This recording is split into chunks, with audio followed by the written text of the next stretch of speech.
Mesdames et messieurs, bonjour et bienvenue pour cette nouvelle édition d'Autour du monde Moyen-Orient pour ce jeudi, le 19 juin 2025.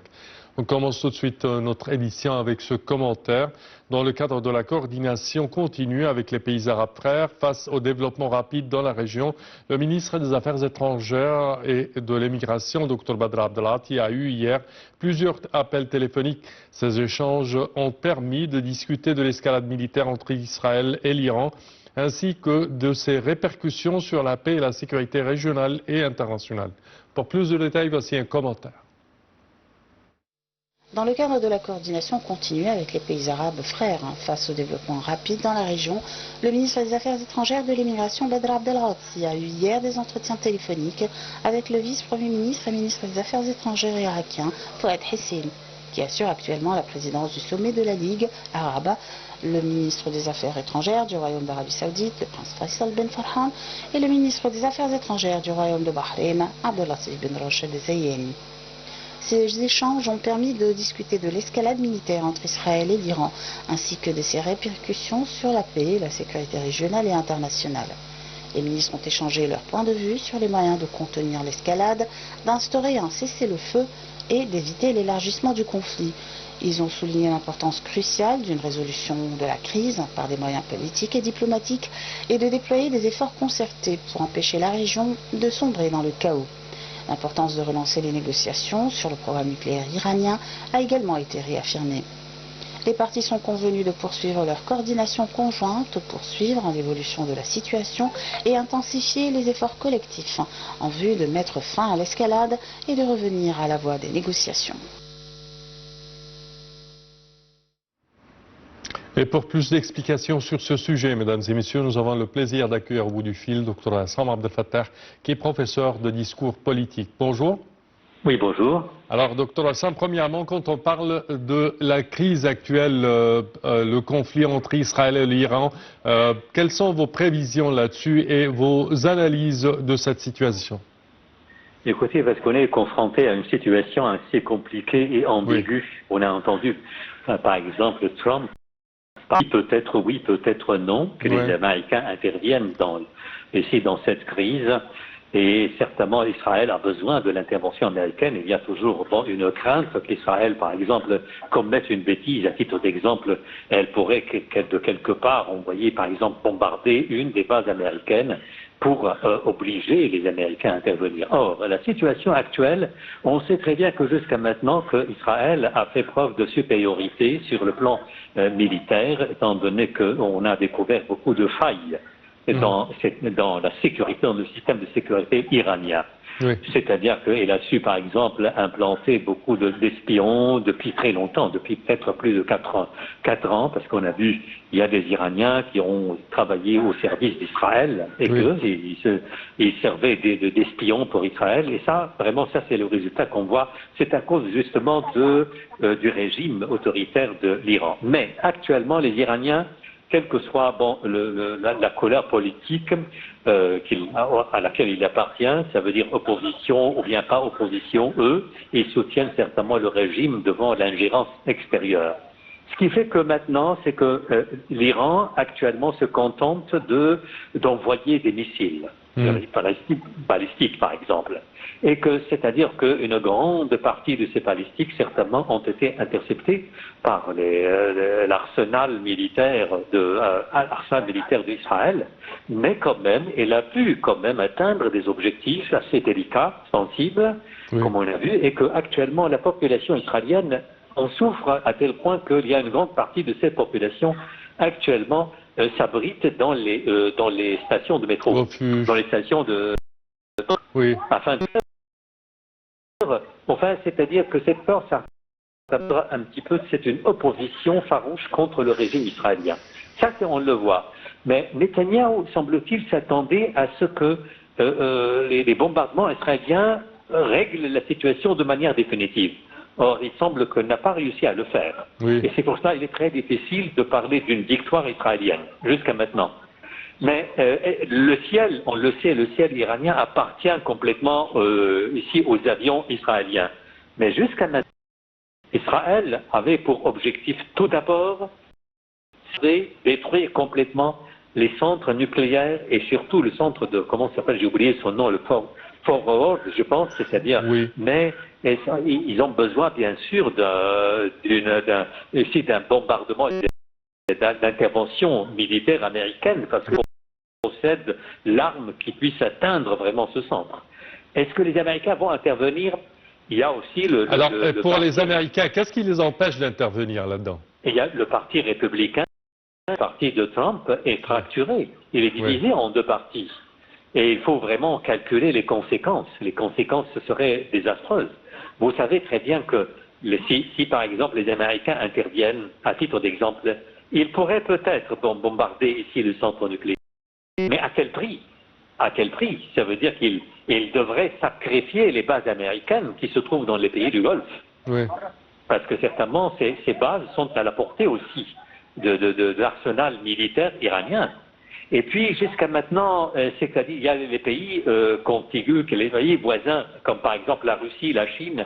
Jusqu'à maintenant, ils n'ont pas affiché une certaine disposition positive. Oui. Et que j'ai lu ce matin, c'est qu'une déclaration du gouvernement russe, c'est que l'Iran n'a pas demandé en fait l'aide militaire russe ou chinoise. Il faut quand même mettre en considération que la Russie, la Chine et aussi le Japon, il y a les pays asiatiques, en sortiraient perdants dans cette guerre. Vous savez pourquoi? Parce que certainement, si l'Iran recourt à l'arme du pétrole, alors ça veut dire que les conséquences désastreuses toucheraient bien entendu la Chine et la Russie et les pays asiatiques. Et maintenant, quelle serait la situation du Pakistan? Là, vraiment, il faut calculer toutes ces conséquences. Et je pense que si Trump vraiment commettrait une folie, une bêtise énorme, si vraiment s'il prenait la décision d'intervenir militairement. Espérons pour le mieux, Dr Hassam Abdel Fattah. Je tiens à vous remercier de vos analyses. Merci à vous. Je répète que vous êtes professeur de discours politique. Nous enchaînons. Merci à vous.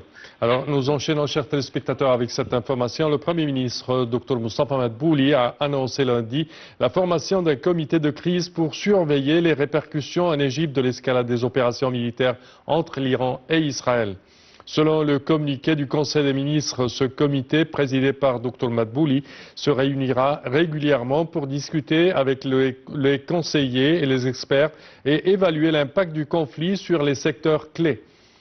Les membres du comité comprennent le gouverneur de la Banque centrale d'Égypte et le ministre de l'Industrie, du Commerce et des petites industries, de la planification, du développement économique et de la coopération internationale, de l'électricité et des énergies renouvelables, de l'approvisionnement et du commerce intérieur, des finances, du pétrole et des ressources minérales.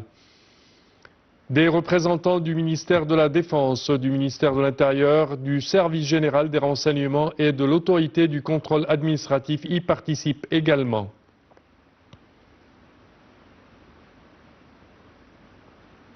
Et l'ambassadeur iranien auprès des Nations Unies à Genève a accusé hier les États-Unis d'être complices des agissements d'Israël en Iran, promettant une riposte si une ligne rouge est franchie. L'armée israélienne mène depuis le 13 juin des frappes sans précédent sur l'Iran, disant vouloir empêcher Téhéran d'obtenir l'arme nucléaire. En riposte, l'Iran a promis de bombarder Israël sans relâche jusqu'à la fin des attaques. Je cite, « Les États-Unis sont complices des agissements d'Israël », c'est ce qu'a déclaré l'ambassadeur iranien au correspondant accrédité à l'ONU à Genève. Je cite, « Nous suivons les actions des États-Unis et à tout moment, si nous arrivons à la conclusion que les États-Unis sont directement impliqués dans les attaques contre l'Iran, nous commencerons à répondre aux États-Unis », a-t-il prévenu. Il a également indiqué que l'Iran restait vigilant face aux propos de Donald Trump. Je cite, « Nous le prenons en compte dans nos calculs et évaluations », a-t-il dit, affirmant que si une ligne rouge est franchie, il y aura une réponse. Affirmant disposer de renseignements prouvant que Téhéran s'approchait du point de non-retour vers la bombe atomique, Israël a frappé des centaines de sites militaires et nucléaires en Iran, tuant les plus hauts gradés ainsi que des scientifiques du nucléaire.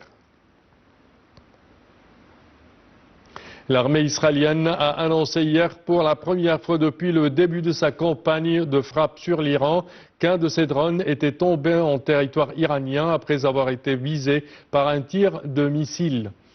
Un missile sol-air a été tiré en direction d'un drone de l'armée de l'air et celui-ci est tombé en Iran, c'est ce qu'a indiqué un communiqué militaire. L'armée israélienne ne précise pas le type de l'appareil abattu.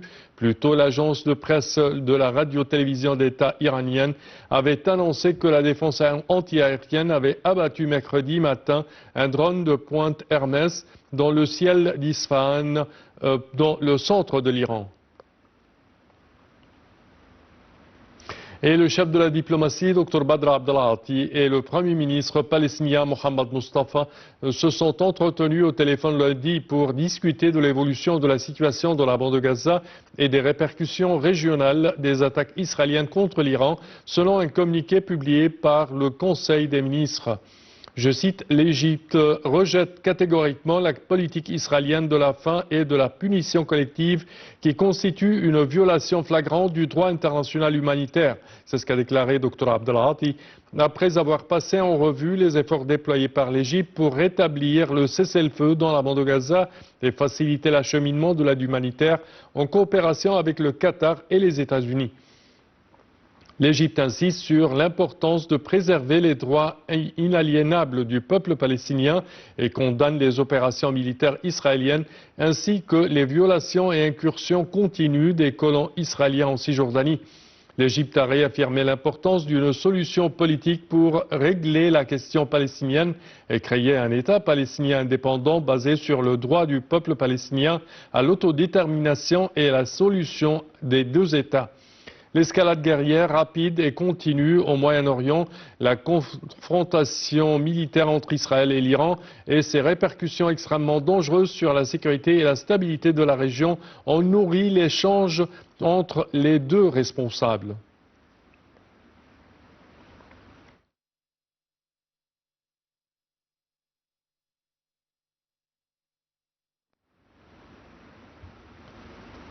Et c'est ainsi, chers téléspectateurs, que prend fin notre édition d'aujourd'hui d'Autour du monde, Moyen-Orient.